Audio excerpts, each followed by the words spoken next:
Bonsoir frères et sœurs, nous espérons que vous allez bien et que le jeûne est en train de bien se passer. Comme vous savez, nous sommes à notre 5e jour de nos 21 jours de jeûne et de prière avec le thème « Saisis les clés de ma destinée afin de réécrire mon histoire ». Frères et sœurs, nous rendons infiniment gloire à Dieu parce que c'est lui qui nous rend capable de faire ce que nous faisons. La parole de Dieu dit que ce n'est ni par la force, ni par la puissance, mais c'est par l'Esprit de Dieu. Nous prions pour nos frères et sœurs, pour tous ceux qui ont pris part au jeûne, ceux qui n'ont pas pu prendre part au jeûne, pour ceux qui sont malades. Nous prions en fait pour tous nos frères et sœurs dans le monde entier, pour les servants et les servantes de l'Éternel dans le monde entier. Nous prions pour ceux-là qui sont dans les tribulations et nous laissons le Seigneur faire sa part. Pour tous ceux qui ont pris part au jeûne, qui ont commencé, avec qui nous avons commencé, nous vous souhaitons beaucoup de courage. Pour ceux qui n'ont pas commencé, peut-être pour des raisons ne dépendant pas de leur volonté ou bien pour des raisons personnelles, vous êtes toujours la bienvenue. La porte est ouverte, chacun peut prendre le jeûne là où il veut. Donc, on n'est pas obligé de commencer ensemble. Mais l'essentiel est de jeûner, donc de prendre un temps et d'observer un jeûne de fin d'année. Parce que si nous avons constaté que si nous sommes en train de vivre l'histoire que quelqu'un d'autre a écrite, c'est pour dire que cette histoire que nous vivons ne peut jamais être à notre avantage. Si peut-être quelqu'un a écrit sous l'inspiration du Saint-Esprit, gloire à Dieu. Mais si ce qu'on a écrit n'était pas sous l'inspiration du Saint-Esprit, c'est que ce n'est pas à notre avantage. Donc, il faut que nous réécrivons notre histoire afin d'être réalignés à nos fondements. Ou bien peut-être pas des choses. Nous allons voir aujourd'hui, gloire à Dieu. Hier, par exemple, quand nous nous séparions, il était question de revenir aujourd'hui. Hier, nous avons parlé de l'idolâtrie. Il était question de revenir avec l'immoralité et la sorcellerie. La sorcellerie et la magie. Mais comme le Saint-Esprit nous conduit, nous allons laisser ce thème et nous allons parler d'autres choses, toujours concernant la parole de Dieu. Parce que depuis lundi jusqu'à aujourd'hui, nous avons vu que pour avoir les prières répondues, il y a certaines étapes à suivre. Nous avons parlé par exemple de, nous devons d'abord pardonner aux autres et demander à Dieu de toucher le cœur de ceux que nous-mêmes nous avons offensés. Ensuite, nous devons observer pour voir qu'est-ce qui est récurrent dans la famille. Qu'est-ce qui peut être une malédiction dans nos familles. Qu'est-ce que tu vis ou bien tes parents ont vécu, tes tantes ont vécu, tes ancêtres ont vécu, ou bien une maladie, ou bien on ne sait pas ce que c'est. Il faut identifier n'importe comment il y a eu une malédiction. Après, on a dit qu'il faut identifier les causes. Il faut identifier ce qui a donné accès à ces choses-là. Donc, il faut regarder les fondements. Hier, nous avons observé pour regarder qu'est-ce qui pouvait être à l'origine de ces faux fondements, donc de ces fondements renversés. Parce que nous nous sommes appuyés sur la parole de Somme 11.3 qui dit que quand les fondements sont renversés, le juste, que fera-t-il? Donc, si peut-être tu es comme moi, ou bien du moins, si nous sommes ici, c'est parce qu'il y a quelque chose qui n'a pas marché quelque part. Parce que, on dit que c'est le malade qui va chez le médecin. Si peut-être tu as eu à prier, tu as jeûné, tu as fait ce qu'il y avait à faire, mais tu ne vois pas quelque chose changer dans ta vie. C'est que parmi les étapes que nous avons citées ou bien que nous sommes en train d'étudier depuis lundi, il y a quelque chose qui a été raté. Donc, pendant ce temps, nous avons pris la peine de suivre. Nous devions en principe continuer parce que hier, nous avons parlé de l'idolâtrie. Aujourd'hui, on devait parler de l'immoralité et nous devons aussi parler de la magie et de la sorcellerie comme je venais de mentionner. Mais aujourd'hui, par contre, nous allons parler plutôt de repentance. Nous allons parler de la repentance et peut-être toucher aussi la renonciation. Là, ça va nous aider à pouvoir faire notre prière demain à 20h heure de France. Oui, parce que demain en journée, il n'y aura pas d'études. Il n'y aura pas d'études. Nous allons seulement nous laisser conduire. Mais déjà, samedi et dimanche, il n'y a pas d'études. De lundi à vendredi, nous avons les études. Mais samedi et dimanche, nous n'avons pas d'études. Nous avons aussi besoin de nous reposer. Donc, frères et sœurs, nous allons commencer. Ce matin, par exemple, nous avons parlé de la foi. On a vu que la foi était la ferme assurance de ce qu'on espère, une démonstration de ce qu'on ne voit pas. Et que la foi, sans la parole de Dieu dit qu'il faut que ceux qui s'approchent de Dieu s'approchent avec foi et qui reconnaissent que Dieu existe et qu'il est le rémunérateur de ceux-là qui le cherchent. Parce que sans la foi, il est très très impossible d'être agréable à Dieu. Ensuite, nous avons vu que pour avoir cette foi-là, nous avons juste besoin d'exposer notre oreille, de nous laisser, de nous laisser saturer ou bien de nous laisser, on dit quoi, submerger par la parole de Dieu. Il y a par exemple, il y a un site par exemple que moi je suis souvent. Le soir, quand je me couche, je mets ça, ça passe la nuit à jouer par exemple. Je crois que c'est la Bible en audio. Oui, tu demandes à Dieu d'être conduit, qu'il te conduise vers quelle Bible audio tu dois suivre. Parce que ce n'est pas toutes les Bibles audio qui sont vraiment Bible audio. Tu ne connais pas quelle voix se cache derrière. Parce que j'ai eu cette expérience une fois. Je suis quelque chose comme une Bible audio. Je n'avais pas encore l'expérience que je dois prier avant d'aller sur le net. Je suis allée suivre ça tranquillement en me disant que bon, je priais déjà, mais je me suis dit que bon, je vais prendre. J'ai pris, mais j'ai été oppressée. Je me suis demandé, mais est-ce que c'est encore la Bible là que je lis? J'étais oppressée. Bon, c'est que moi je lis, ce que je suis, c'est trésor, oui, trésor sonore, Bible audio. Constamment, je laisse ça passer la nuit à lire. Là, quand tu es même couché, quand ton corps physique est couché, ton esprit tu es en train de saturer ton esprit avec la parole de Dieu. Et ça t'aide vraiment. Parce que quelquefois, tu te retrouves en train de partager la parole. Tu n'as pas ta Bible, tu ne sais pas comment est-ce que ça se passe. Tu ne sais pas si tu es inspiré. Tu n'as pas lu, tu ne connais pas ce que tu es en train de dire.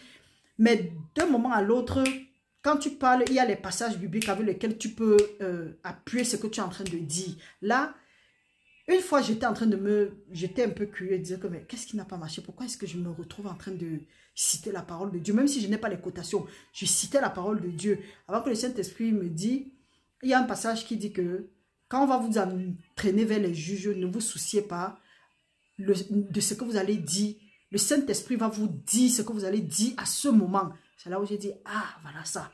Et le Saint-Esprit est là pour nous rappeler toutes choses. Donc, frères et sœurs, il est très, très important. Si nous voulons grandir dans la foi, que de se promener et demander que, oh, comment est-ce que je vais avoir la foi? On te dit que prends le fruit, si c'est la foi. Prends le sel, c'est la foi. Prends le sucre, prends la canne à sucre. prends la pomme de France, c'est la foi. Autant de conneries. La foi vient de ce qu'on entend. Ce qu'on entend vient de la parole de Dieu. Donc, frères et sœurs, aujourd'hui, nous allons parler de la repentance. C'est d'abord quoi la repentance?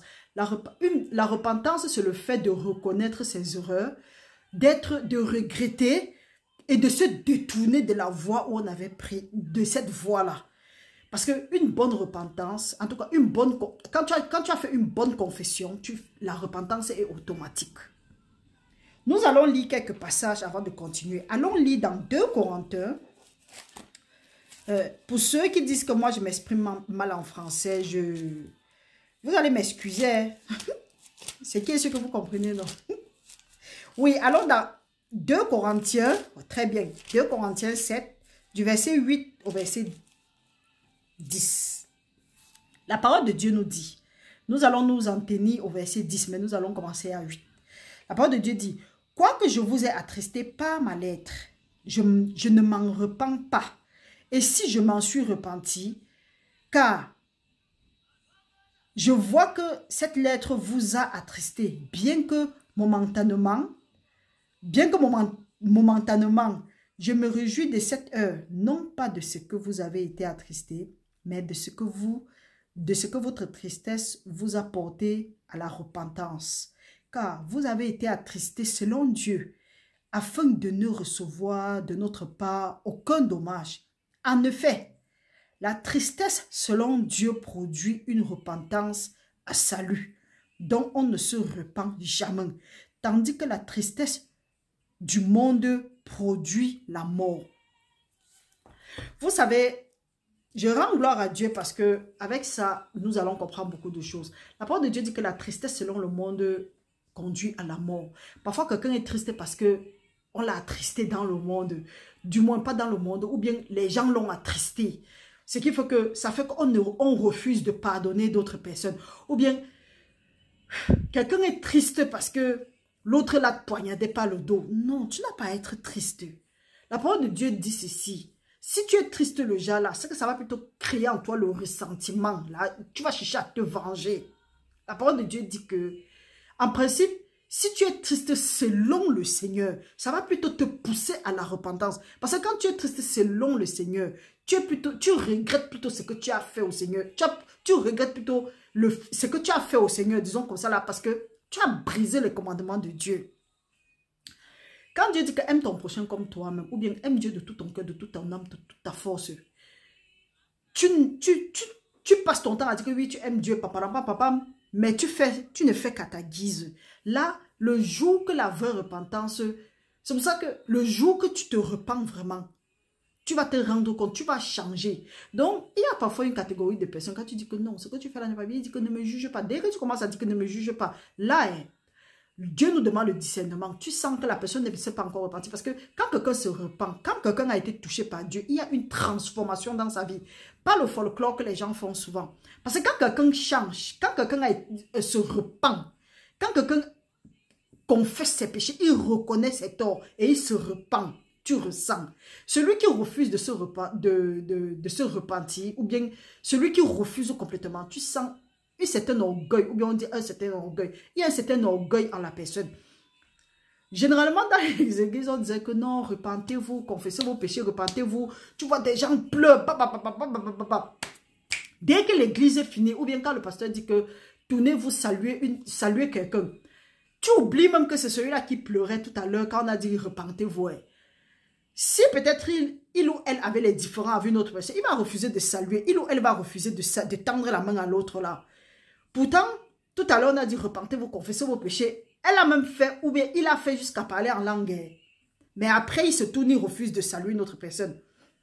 Il faut alors voir comment ces gens-là se comportent dehors. C'est pourquoi la parole de Dieu nous dit dans un passage que c'est à cause de vous que le nom de... Bon, c'est à cause de nous qui faisons le folklore que le nom de l'Éternel est blasphémé parmi les païens. Parce que la parole de Dieu dit que nous sommes la lumière du monde, nous sommes le sel de la terre. Le monde nous regarde. Quand nous posons les actes qui ne sont pas dignes, ou bien on vient faire les choses, on dit que le Seigneur, je suis le servant, je suis la servante de l'Éternel, je suis monté, je suis descendu. Tu fais les choses qui n'ont rien à voir avec la Bible. Tu fais les choses qui ne sont même pas différentes de ce que le monde fait. Après, tu viens, tu dis que oh, tu es le Seigneur. Tu obliges les gens à accepter que tu es du Seigneur. Tu n'as même pas besoin d'obliger. La parole de Dieu, Jésus-Christ nous dit quoi dans Matthieu 7, je crois c'est 12 ou 13, que je sais déjà. Vous allez les reconnaître à leurs fruits. Dieu ne se repent pas. Dieu ne peut pas dire quelque chose aujourd'hui, demain il dit autre chose. Il dit que Dieu est le même aujourd'hui, demain et éternellement. Donc quand quelqu'un vient, il va dire que oh, je suis ceci, je suis cela, là tu t'arrêtes, tu dis que attends. Maintenant, là, tu te glorifies. Tu vois, il va dire, Quand il s'oublie un peu, il dit que du Seigneur, de Jésus-Christ, au nom de Jésus-Christ. Et Jésus-Christ nous a dit que ce n'est pas tous ceux qui disent que Seigneur, Seigneur, qui sont vraiment de Dieu, ou bien qui vont entrer dans le royaume de Dieu. Donc ici, là, la parole de Dieu nous dit que la repentance selon Dieu, dont la tristesse selon Dieu conduit à la repentance. Quand tu te rends vraiment compte que tu as péché contre Dieu, tu te repens. Donc quand tu te rends compte par exemple que, parce qu'il y a des gens, quand tu dis que ok, pardonne à tel, il dit que non, je n'arrive pas à pardonner. Maintenant, parfois la vraie repentance, quand la personne pardonne vraiment, il y a un certain, je ne sais pas, il y a un certain brisement. La personne est transformée. Pour savoir que tu as vraiment pardonné à quelqu'un qui t'a fait du mal, mon frère, tu ne penses plus à ce que la personne t'a fait. Mais quand tu regardes la personne, tu as plutôt pitié de la personne. Et c'est ça que le Seigneur appelle la vraie repentance. Donc les pleurs n'ont rien à y voir. Tu peux aussi sortir les pleurs de crocodile. Mais il faut que ces pleurs-là viennent du fond. Donc tu es même désolé pourquoi tu as gardé cette personne-là pendant longtemps. Ou bien tu es désolé pour ce que tu as fait. Tu as refusé de respecter la parole de Dieu. Tu as brisé le commandement de Dieu pendant longtemps. C'est ça qu'on appelle la vraie repentance. Et quand tu arrives à ce niveau-là, tu te repens, tu as le cœur brisé. Là, tu es humilié. Dieu vient maintenant, il te porte et il te met en haut. Pourtant, tu vas voir les gens qui vont dire, oui, j'ai déjà pardonné, j'ai déjà pardonné. Non, non, non, non, ça va, je n'ai plus rien. Mais dès qu'on mentionne le nom de la personne, ça fait mal. S'il y a quelqu'un qui t'a fait du mal et quand on mentionne son nom, c'est vrai, dis que tu pardonne à la personne, ne veut pas dire que tu rentres vers la personne. Non, tu prends d'abord tes distances parce que si tu repars, la personne te blesse encore, c'est toi qui seras, tu es toi-même fautif. Tu te mets à côté, mais tu n'as plus de ressentiment pour la personne. À ce moment-là, quand tu vas être à mesure d'avoir pitié de la personne et de pouvoir prier pour cette personne-là, c'est que tu l'as vraiment pardonné. Parce que tu peux même prier pour quelqu'un et que tu ne l'as pas pardonné. Là, tu n'étais pas encore repenti. Parce que tu pardonnes, quand tu pardonnes, quand tu te repens, tu pardonnes, tu confesses. Et donc, la vraie repentance vient d'une vraie confession. Tu regrettes l'acte que tu as posé. Tu te confesses, tu refuses. Te repentir veut dire que tu marchais sur la route. Maintenant, tu t'es rendu compte que non, tu as marché sur la route, ça ne t'a rien apporté. Tu rentres maintenant. Et tu commences à... Et quand tu pleures plutôt le fait que tu es parti longtemps sur la mauvaise route. Tu es parti longtemps et en allant sur la mauvaise route, tu as offensé beaucoup de gens. Donc, et quand on dit même beaucoup de gens, tu as offensé Dieu. C'est de là que vient la repentance. Et une fois que tu te repentis, tu reçois ce qui avait été promis, c'est-à-dire le Saint-Esprit. Et là, tu vas voir tes prières exaucées. Tu vas voir certaines situations dans ta vie que tu as eu à prier. Tu avais prié pendant longtemps. Tu as même payé des millions pour aller dans les séminaires croyant que tu vas être délivré. Non. Une fois que tu as confessé, tu as abandonné, en tout cas, tu t'es repenti, tu as confessé. Avant même, tu vois comment les choses commencent les choses se mettent en place. Tu ne discutes plus. En ce moment, on n'a même plus besoin de te dire pardonne à tel homme, tu commences à pardonner. Parce que tu sais que le pardon là, ça t'ouvre les portes. Oui, nous avons noté que il y a plusieurs façons de pardonner. Bon, il y a plusieurs sortes de repentance. Il y a la repentance personnelle et la repentance collective. La parole de Dieu nous dit par exemple, quand on dit que pardonnons et qu'on refuse de pardonner, ce n'est pas bien. C'est un peu comme si on utilise le mal pour combattre le mal. Or, la parole de Dieu nous dit dans Romains 21, dans Romains 12, 21, la parole de Dieu nous dit que, lisons au nom du Seigneur, ne te laisse pas vaincre par le mal, mais surmonte le mal avec le bien. Quand quelqu'un t'a fait du mal et tu refuses de pardonner, là, tu es en train de faire quoi? Tu es en train de vaincre le mal avec le mal. Or, le mal avec le mal, ça ne va rien donner. Donc, c'est moins, c'est plutôt moins. Alors que quand il y a le moins et il y a le plus, ça revient normalement. Et Dieu maintenant peut agir. Dieu peut combattre ton combat. Il dit qu'à moi la vengeance, à moi la rétribution. Donc, non seulement tu laisses le problème là à Dieu, mais tu avances. Et tu vas voir, ta vie va être glorieuse ou glorieuse. Oui, glorieuse. Quand on parle vite là, on commet beaucoup d'erreurs. Oui, allons lire, regardons un peu la repentance personnelle, comment ça se passe. Si nous lisons par exemple dans Actes 8, 18. Allons dans Actes 8, 18, la parole de Dieu nous dit... Ici, là, il est question de Simon le magicien, quand il avait constaté que les apôtres imposaient les mains pour que les gens reçoivent le Saint-Esprit. Donc, pour que les gens reçoivent le Saint-Esprit, lui, il a alors dit que non, il veut donner l'argent, il va acheter ça, comme ça, lui-même, quand il va imposer les mains, les gens vont recevoir le Saint-Esprit. Donc, quand nous voyons Simon, nous voyons qu'on a aussi les Simons des temps modernes. Il y a des gens qui sont prêts à donner l'argent dans des sociétés occultes pour pouvoir imposer les mains, lancer les gens au sol et faire ces choses-là. Non. Donc, la parole de Dieu nous dit que ce qu'on a maintenant, du moins, qu'il n'y a rien de nouveau sur le soleil. Ce qui a déjà été. Donc, voyons ce que Simon a fait. Nous allons lire de 18 jusqu'à 24 en tout cas. Lisons. La parole de Dieu dit, lorsque Simon vit que le Saint-Esprit était donné par l'imposition des mains des apôtres, il leur offrit de l'argent en disant, accordez-moi aussi ce pouvoir afin que celui à qui j'imposerai les mains reçoive le Saint-Esprit. Mais Pierre lui dit, que ton argent périsse avec toi, puisque tu as cru que le don de Dieu s'acquiert à prix d'argent.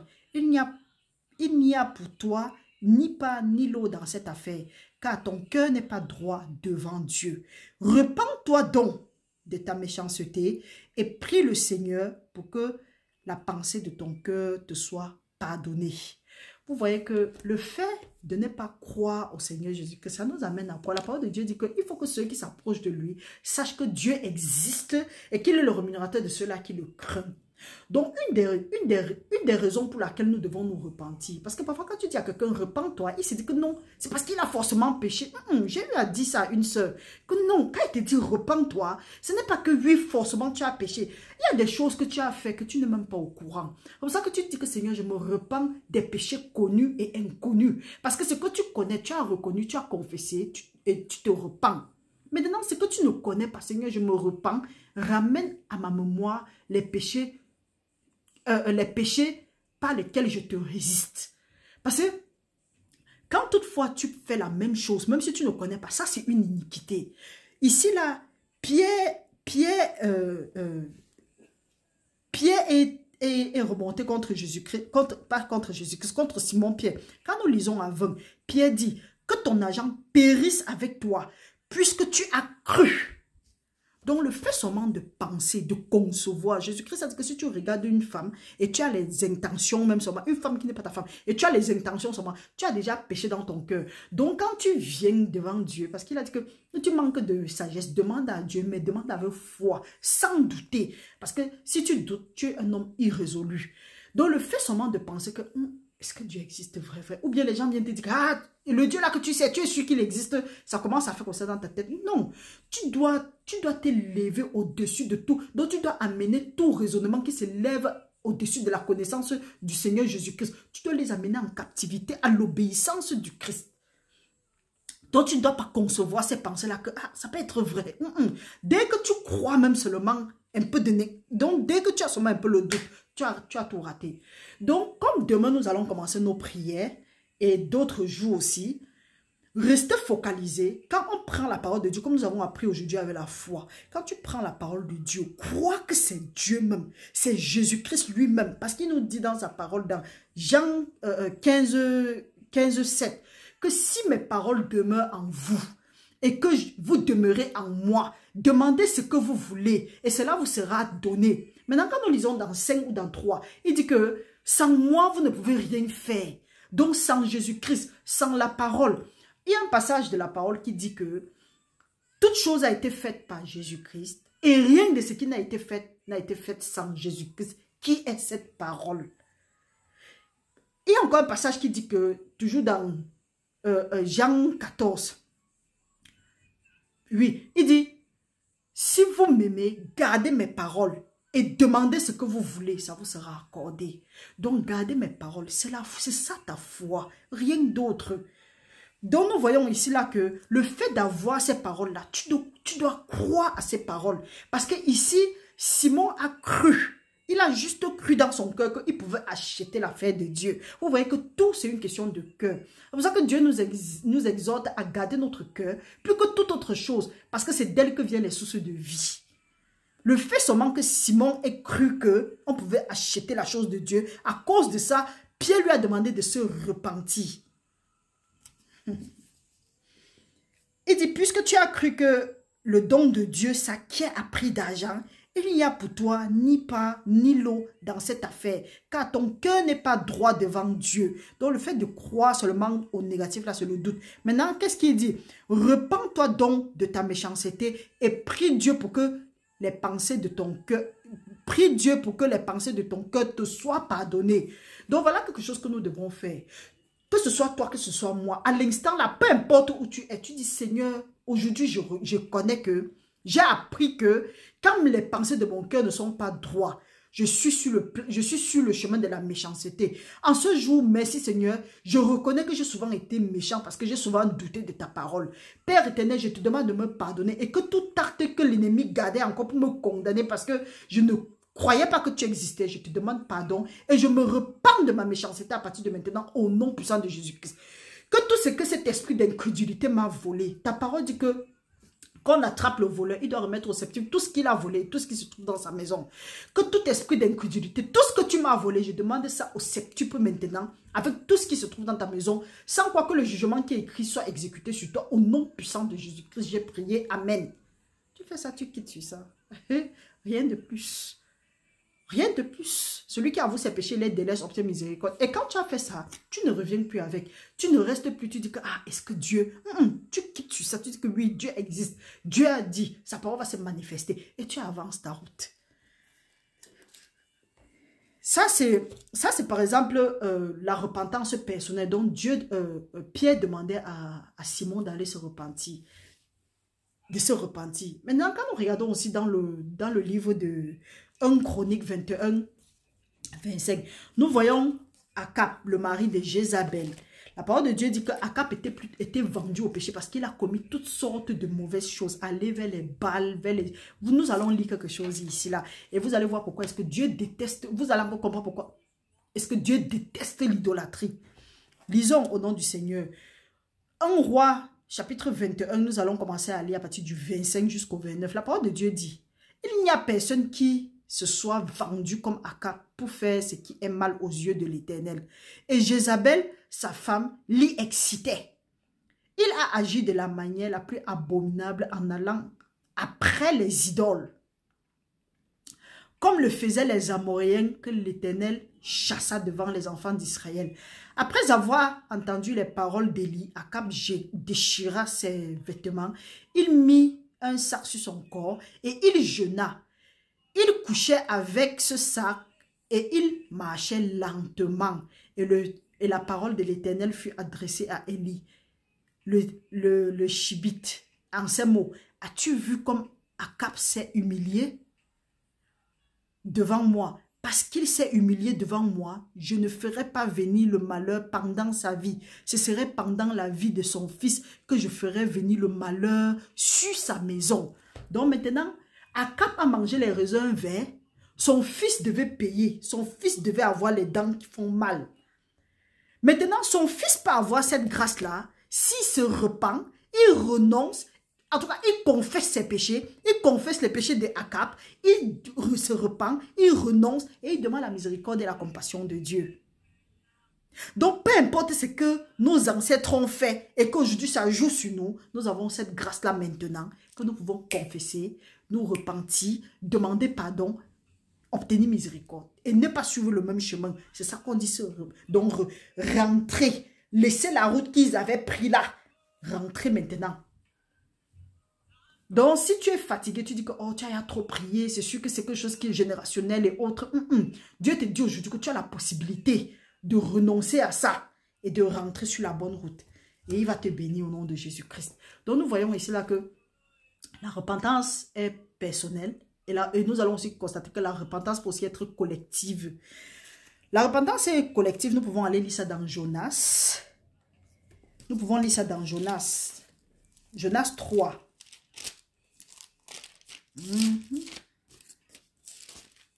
Oui, Jonas 3 à partir du verset 5.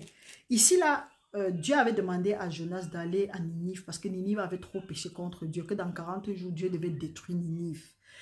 Jonas se promenait seulement, il parlait parce qu'on disait que c'est écrit que Ninive était une grande ville, donc il fallait marcher 3 jours. Jonas, au départ, a insisté, il a dit qu'il ne voulait pas partir. Mais Dieu, en tout cas, Dieu sait comment il arrête ces gens. Quand il a obéi, il est parti, il a commencé à dire que Ninive sera détruit dans 40 jours. Ceux qui ont compris se sont directement mis dans le jeûne. Le roi maintenant a compris.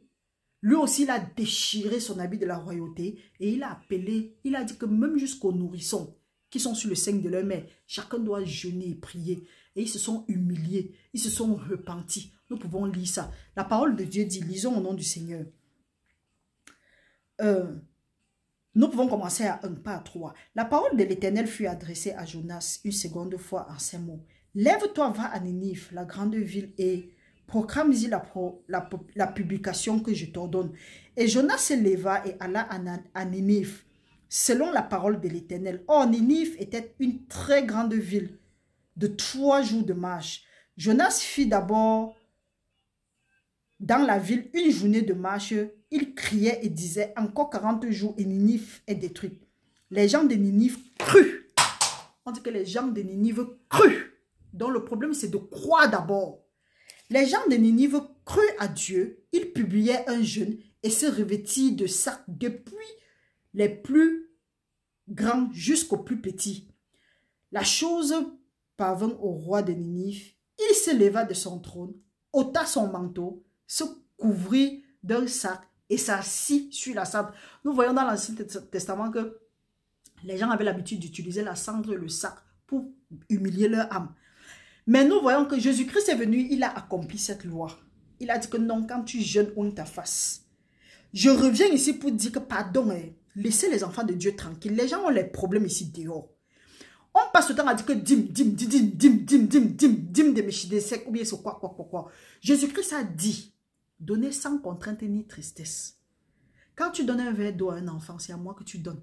On dit que oh, quand tu donnes le premier à Dieu, le reste est béni. Quand tu ne donnes pas, le reste, les conneries comme ça là. Voilà aussi quelque chose que Jésus-Christ a accompli. Il a dit que vous payez la dîme de toutes choses et vous laissez ce qui est essentiel, donc aimer son prochain, subvenir aux pauvres. Il dit faites d'abord, allez d'abord et donnez sans tristesse ni contrainte. Ça c'est quoi qu'on dit pas ce temps a dit que donner un dixième et autre. Tu peux donner un dixième, tu peux donner un 30, tu peux me donner 100%, tu peux me donner 10%, tu peux donner comme tu veux. J'ai dit même 10%, 100, donc tu donnes 100%, tu donnes tout. Des gens sont là au lieu de prêcher l'évangile, sauver les âmes, les âmes des gens ont soif, on vient, on les submerge avec la dîme. Si tu payes la dîme, Dieu va te bénir. Dieu, arrêtez ça. Si tu suis la vidéo, si tu passes seulement et que tu crois que c'est en payant ta dîme que Dieu va te bénir, non, hein, tu te trompes. Parce que Dieu t'a béni depuis longtemps, avant la fondation du monde même. Donc si tu veux être béni, Dieu n'a pas besoin de tes dîmes, Dieu n'a pas besoin de tes offrandes, Dieu n'a pas besoin de tes prémices. Il n'a pas besoin de ça. Ce que Dieu veut, c'est que tu aimes ton prochain comme toi-même. C'est que tu l'aimes de tout ton cœur, de toute ton âme, de toute ta force. C'est que tu obéisses à sa parole et que tu les mettes en pratique. C'est tout ce que Dieu veut de toi. Ton argent là, l'or et l'argent appartiennent à Dieu. Dieu dit que tu as besoin de quoi? Il va subvenir à tes besoins selon sa grande miséricorde. Donc, c'est juste pour dire qu'il faut arrêter. Arrêter de fatiguer les gens. Tu as tes projets. Va faire tes projets, tu laisses les gens. Ne pas concevoir tes projets bizarres. Tu viens, les gens sont là, ils luttent chaque nuit avec les cauchemars. Ils se retrouvent toujours en arrière. Ils combattent spirituellement, ils sont abattus, ils sont dépressifs. Vous venez encore les mettre encore à tête en leur disant que non, la dépression là c'est parce qu'ils ne payent pas la dîme, c'est parce qu'ils ne font pas telle chose. Les gens sont là accablés par les problèmes. Vous calculez seulement leur porte-monnaie. Que oui, on a lancé une cagnotte. La cagnotte de quoi? Faut coller la paix aux gens. Chacun donne sans contrainte ni tristesse. Si Dieu t'a demandé de construire quelque chose, ou bien l'église, ou bien c'est quoi, Dieu va aussi appeler un homme d'une telle lointaine pour accomplir son dessein. Dieu va s'arranger à ce que les gens le cœur des gens seront touchés et ils vont faire ta part, nourrir le peuple de Dieu. Et tu laisses l'affaire de construire. Le monde est en train de tourner à la dérive comme ça, là, vous ne voyez pas. Voilà les belles immeubles qui étaient quelque part dans un pays. On est en train de bombarder les conneries, on avance. C'est quoi que tu es en train de construire? Tu dis que, au lieu de, Dieu merci, aujourd'hui, on a les réseaux sociaux. Au lieu de te placer sur les réseaux sociaux, tu dis que donner l'argent pour construire les églises, on va monter. Parle de la parole, nourris le peuple. Occupe-toi de la brebis qu'on t'a confiée. Tu es là, tu dis qu'on a... Si Dieu te demande de faire quelque chose, il ne peut pas t'envoyer en tant que soldat et il ne s'occupe pas de ce que tu vas faire. Quand tu dis que Dieu a dit qu'il faut construire les églises et tu veux seulement griffer les gens, tu veux ramer les gens, tu veux manger les gens, tu veux une mère là-bas, elle ne sait pas comment elle va joindre les deux bouts avec ses enfants. Elle espère en Dieu. Elle attend Dieu. On lui dit que va respecter la parole, maman. Voilà comment ça se passe. Tu dis que viens avec la dîme. Elle ne sait pas comment elle va payer l'école de ses enfants. Tu prends, tu dis que donne la dîme. Dieu va te bénir. Portez bien la malédiction. Hein. Vous savez ce que Dieu a fait au fils d'Élie, non? Peut-être il va faire ça à vos fils et vous allez revenir à l'ordre. Ça, c'est comme si les gens vont acheter l'évangile chez vous. Non, arrêtons. Arrêtons un moment. Occupons-nous d'abord de la brebis de Dieu. Dieu ne peut pas t'envoyer en mission, toi son soldat, sans pouvoir à tes besoins. Si Dieu t'a demandé de construire les églises, construire les immeubles, construire les quoi que tu es en train de citer là, Dieu va aussi pouvoir le moyen de pouvoir le faire. C'est un peu comme si tu dis que oui, tu envoies l'enfant t'acheter du pain et l'enfant va arriver devant la boulangerie avant de faire la manche, que ma mère veut du pain, donnez-moi de l'argent. Arrêtez ça. Arrêtez ça. Quand c'est comme ça là, celui qui vient maintenant payer la dîme disant que oui, Dieu va me bénir. Dieu va me bénir. Quand Dieu ne le bénit pas, il rentre, il se recoqueville. Et à cause de toi, le nom de Dieu est blasphémé. Parce qu'il dit que ça, c'est quel Dieu que depuis, je le prie, je lui paye même ma dîme, il ne paye, il ne me répond pas. Pourquoi? Parce que tu l'as trompé. Dites aux gens, respectez la parole de Dieu. On a une marque de prédicateurs et de quoi servants et servantes ici dehors. quand il prêche 5 paroles, dans les 5 paroles, 3 sont justes. 2 et demi ou bien 1, c'est la dîme. On parlait de la dîme. Le demi, c'est au revoir. C'est quoi le projet? Ne fatiguez pas les gens. Hein. C'est comme si vous êtes quitté de quelque part, vous avez atterri comme porc. Comment vous connaissez sur les réseaux sociaux, lui, vous commencez à griffer les gens. Regardez comment, au départ, votre évangile était bien. Mais maintenant, constatez que votre évangile, même votre audience a diminué. Pourquoi? Parce que vous avez fait croire aux gens que c'est en payant la dîme que Dieu devait leur bénir. Ils n'ont pas compris que c'est en obéissant à la parole de Dieu que Dieu leur bénit. Vous avez plus mis l'accent sur la dîme que sur l'obéissance à la parole de Dieu. Maintenant, ils sont déçus. Parce que Dieu n'agit pas en dehors de sa parole. Vous chantez, Dieu n'agit pas en dehors de sa parole. Mais c'est vous qui le dites les choses qui sont en dehors de la parole de Dieu. Dites aux hommes, dites aux fidèles, obéissez à la parole de Dieu. Deutéronome 28, de 1 à 14. Si tu obéis à la parole de Dieu, la dîme. On disait quoi? Que quand, à l'époque, sous la loi, à l'Ancien Testament, quand on voulait jeûner, c'était le sac et la cendre. Là, c'était une façon de s'humilier. Mais aujourd'hui, Jésus-Christ est venu, il a accompli ça. Il a dit que utilisez plutôt, oignez vos figures quand vous voulez jeûner. Donc, c'est ce que nous devons faire. Donc, l'essentiel, c'est d'abord de croire en Jésus-Christ. C'est d'abord de croire que Dieu existe.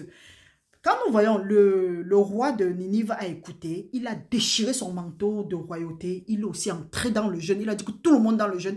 Et plus tard, qu'est-ce que nous pouvons lire? Il dit, les gens de Ninive crurent à Dieu, ils publiaient un jeûne et se revêtirent des sacs, depuis le plus grand jusqu'au plus petit. La chose parvint au roi de Ninive, il se leva de son trône, ôta son manteau, se couvrit d'un sac et s'assit sur la cendre. Il fit faire dans Ninive cette publication par l'ordre du roi et de ses grands. Que les hommes, les bêtes, les bœufs, les brebis ne goûtent de rien, ne pèsent point et ne boivent point d'eau. Que les hommes et les bêtes soient couverts de sacs. Qu'ils crient à Dieu avec force. Qu'ils reviennent tous de leur mauvaise voie et des actes de violence dont leurs mains sont coupables. Qui sait si Dieu ne reviendra pas et ne se repentira pas, et s'il ne renoncera pas à son ardente colère, en sorte que nous ne périssions point. Dieu vit qu'ils agissaient ainsi, et qu'ils revenaient de leur mauvaise voie, alors Dieu se repentit du mal qu'il avait résolu de leur faire, et il ne le fit pas. La repentance apporte la pluie, ça apporte la bénédiction. Donc, si tu es en train d'aller dans la voie contraire à ce que Dieu veut, Dieu dit, repens-toi, tu entres dans tes bénédictions. Mais il y a un genre de repentance que les gens font. Ils font la repentance, mais ils continuent à aller dans la même lancée. Non. Si tu fais partie de ce jeûne et qu'on parle de repentance, nous voyons ici là que revenez à vos mauvaises voies. Quand nous lisons aussi dans 2 Chroniques 7, 14, la parole de Dieu dit que si mon peuple sur qui mon nom est invoqué, il dit que s'humilie, prie et se détourne de ses mauvaises voies. Il parle là-bas de repentance. Maintenant, quand le peuple se repent, Dieu dit maintenant qu'il va apporter, voilà ce que Dieu dit. Nous pouvons lire ça dans Joël. Nous pouvons maintenant revenir dans Joël. La parole de Dieu nous dit dans Joël, disons Joël 2. Nous allons d'abord lire le 12, ensuite chacun pourra lire le reste chez lui. La parole de Dieu nous dit dans Joël 12, 2, 12. Maintenant encore, dit l'Éternel, revenez à moi de tout votre cœur avec des jeûnes et des pleurs et des lamentations. Déchirez vos cœurs et vos vêtements et revenez à l'Éternel, votre Dieu, car il est compatissant et miséricordieux, lent à la colère et riche en bonté. Il se repent des mots qu'il envoie. Qui sait s'il ne reviendra pas et ne se repentira pas, et s'il ne laissera pas après lui la bénédiction des offrandes et des libations pour l'Éternel votre Dieu. C'est quand on est revenu avec les jeûnes, les prières et autres. Donc, encore pour attirer l'attention de ceux-là qui croient que c'est quand ils vont payer les dîmes que Dieu va les guérir et autres. Dieu te dit ceci, que Dieu va les sauver, les délivrer et autres. Dieu dit que revenez à moi avec les jeûnes, priez avec l'humilité et autres. Maintenant, quand nous lisons le passage clé qu'on a souvent l'habitude de lire, la parole de Dieu nous dit cela. Nous pouvons commencer à 23. Et vous, enfants de Sion, soyez dans l'église, réjouissez-vous et l'Éternel votre Dieu, en l'Éternel votre Dieu, car il vous donnera la pluie en son temps. Et il enverra la pluie de la première et de l'arrière-saison comme autrefois. Les airs se rempliront de blé, les cuves regorgeront de moules et d'huile. Je remplacerai les années qu'ont dévoré la sauterelle, le gilet, l'asile et le gazan, ma grande armée que j'avais envoyée contre vous. Vous mangerez et vous vous rassasierez. Quand nous désobéissons à Dieu, même l'abondance que nous avons, c'est comme si nous sommes dans la disette. Mais quand on obéit à Dieu, même quand il y a la disette, nous sommes dans l'abondance. C'est pour ça qu'on parle de foi ici. Parfois, quand tu entends certains gens parler de la dîme, parler des choses qui n'ont rien à faire avec l'évangile de Dieu, tu te demandes vraiment s'ils ont la foi. Parce que si tu as la foi, Dieu a dit qu'il va pouvoir à nos besoins selon sa grande richesse en Jésus-Christ. Quelqu'un dit que oui, il a foi en Dieu, mais il vient, il veut voir. Moi, j'appelle ça le raquetage, rien d'autre. Ou bien le grattage.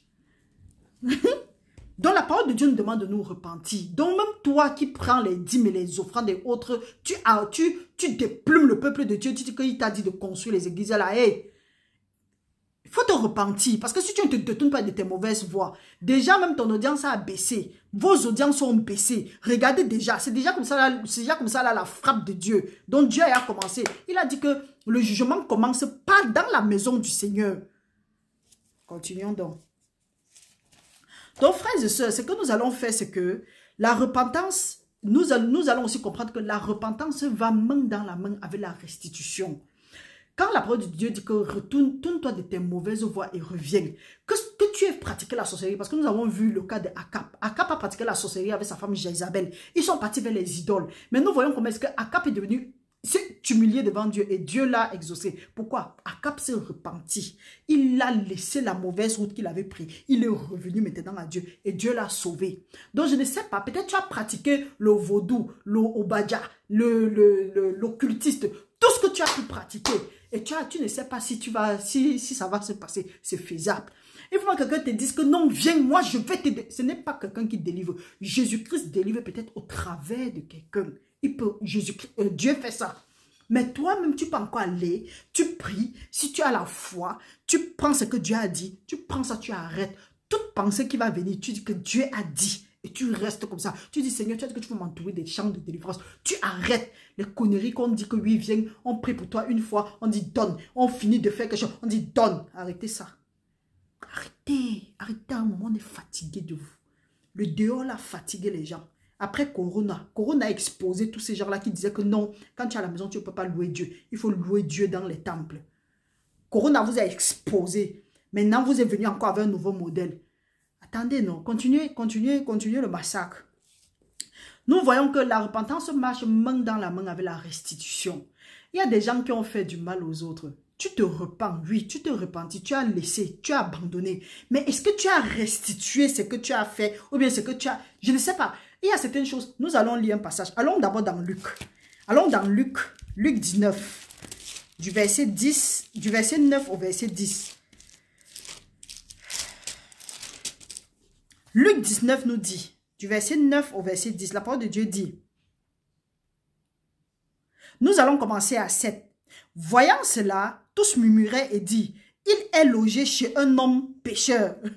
Mais Zachée se tenant devant le Seigneur, lui dit, voici Seigneur, je donne aux pauvres la moitié de mes biens, et si j'ai fait tort de quelque chose à quelqu'un, je lui rends le quadruple. Jésus dit, le salut est entré aujourd'hui dans cette maison, parce que celui-ci est aussi un fils d'Abraham, car le Fils de l'homme est venu chercher et sauver ce qui était perdu. Nous voyons que quand Zachée était celui-là qui collectait les impôts, et c'était un frappeur, disons comme ça là. Quand il a rencontré le Seigneur Jésus-Christ, il a su que non, à l'heure-ci, Dieu l'a touché, Jésus-Christ l'a touché. Ce qui fait qu'il a dit que non, il a fait le tort aux gens, il reconnaît qu'il a fait le tort aux gens. Il dit que oui, il t'a fait du tort. Peut-être au lieu de prendre un, il a pris deux. Le 2 là qu'il a pris, il dit maintenant que non, comme il a pris plus là, il va te remettre ça au quadruple. Donc 4 fois. Donc, quand il s'est rendu compte de ce qu'il faisait, il a cru en Jésus-Christ. Il a reconnu ses erreurs. Il a confessé. Maintenant, il restitue. Donc, il se repent. Il dit qu'il ne va plus faire ça. Il se repent et il restitue. Il y a certaines repentances qui n'ont pas besoin de restitution quand tu sais que tu n'as rien fait.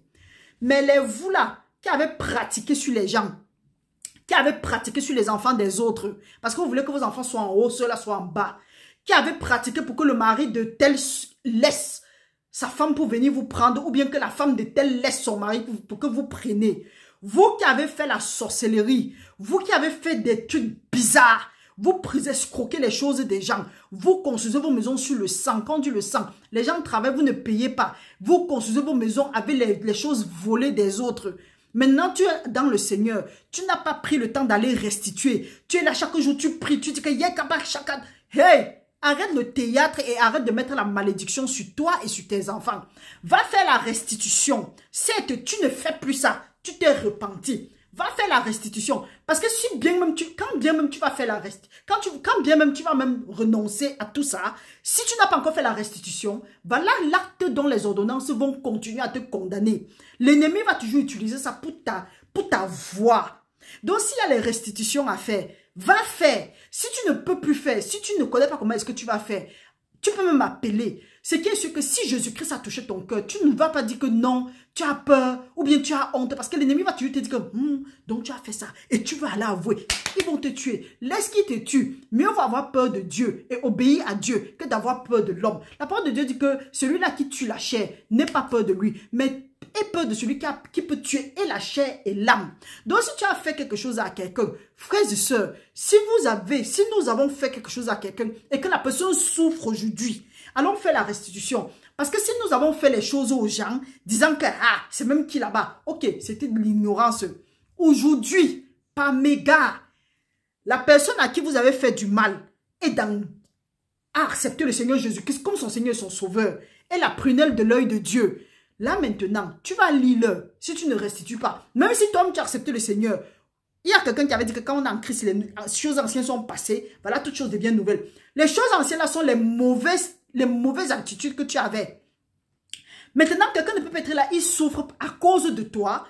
Oui, parce que tu as accepté le Seigneur, tu crois que tu vas te cacher dans le Seigneur. Les conneries que tu as fait à l'époque, tu te dis que non, c'est fini. C'est que ta descendance va assumer.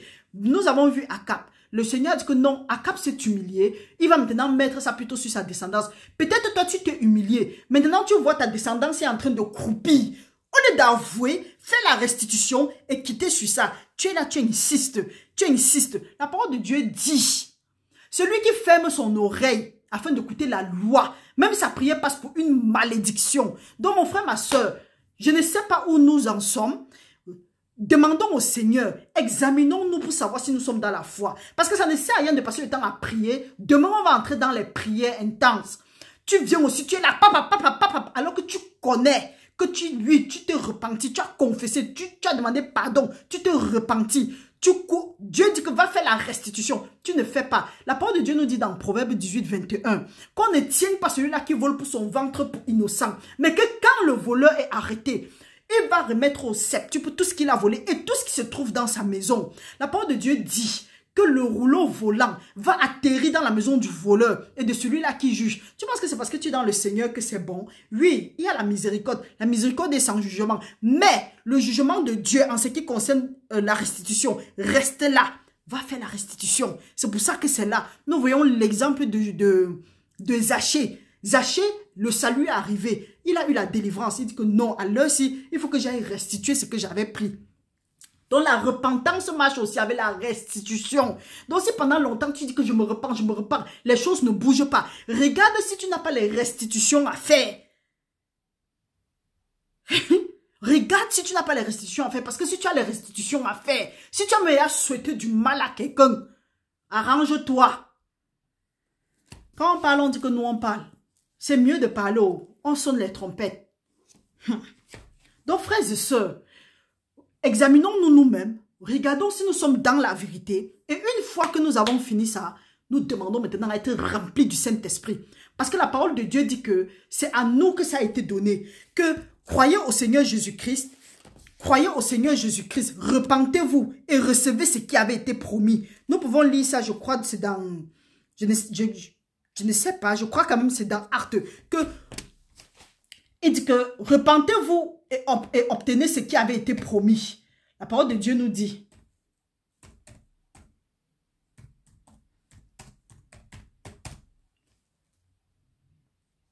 repentez-vous. C'est dans Actes, je ne suis pas en train de voir, mais je sais que, parce que la parole de Dieu dit que si nous ne nous repentons pas, nous ne devons pas entrer dans le royaume de Dieu. Nous allons lire aussi un passage, nous avons lu un passage ici aujourd'hui, dans 2 Corinthiens 7, 6. La parole de Dieu nous dit, 1 Corinthiens 6, 9, allons-y. 1 Corinthiens 6, 9. Oui, lisons au nom du Seigneur. Ne savez-vous pas que les injustes, dont tu ne pratiques pas la justice dit que quoi? Tu dois restituer ce que tu as pris à qui que ce soit.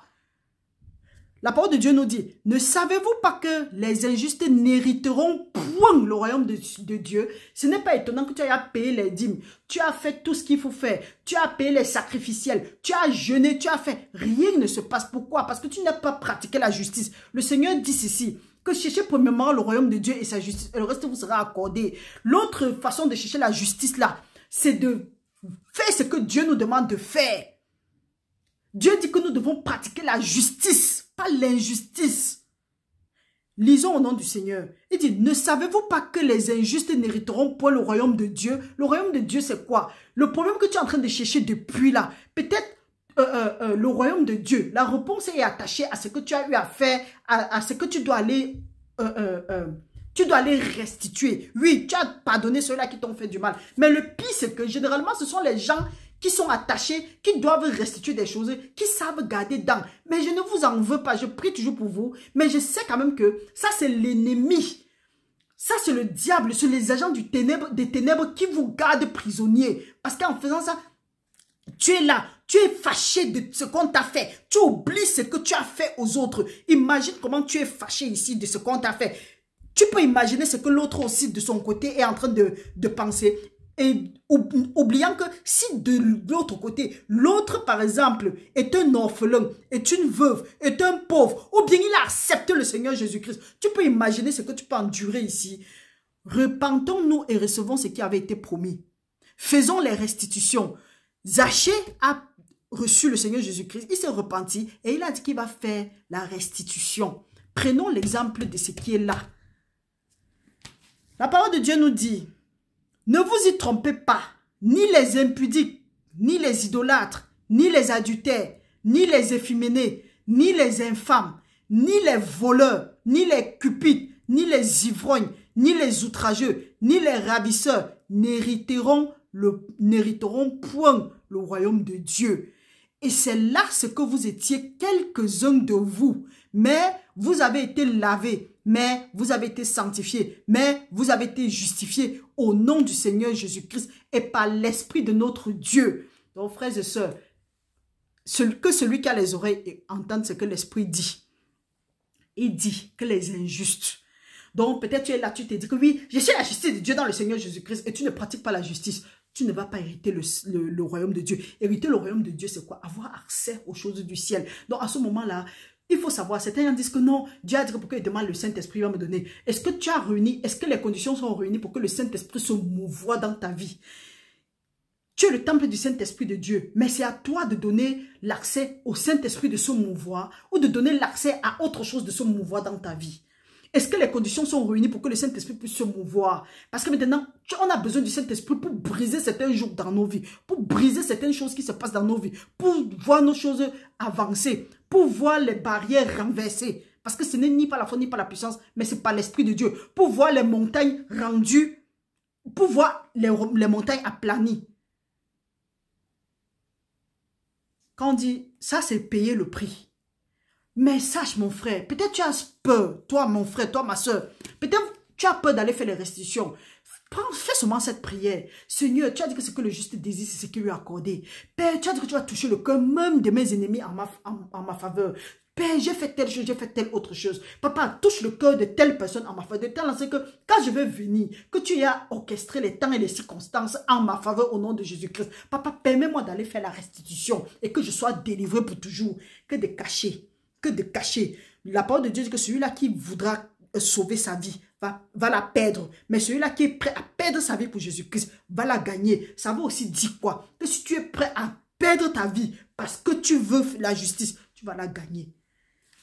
Frères et sœurs, j'espère que nous avons compris. Bientôt, c'est très important pour nous pour pouvoir entrer dans la prière. N'entrons pas dans la prière comme nous avons souvent eu à entrer. Ça, ce sont les clés. Comment est-ce que nous pouvons entrer? Nous pouvons saisir les clés de notre destinée et commencer à réécrire notre histoire.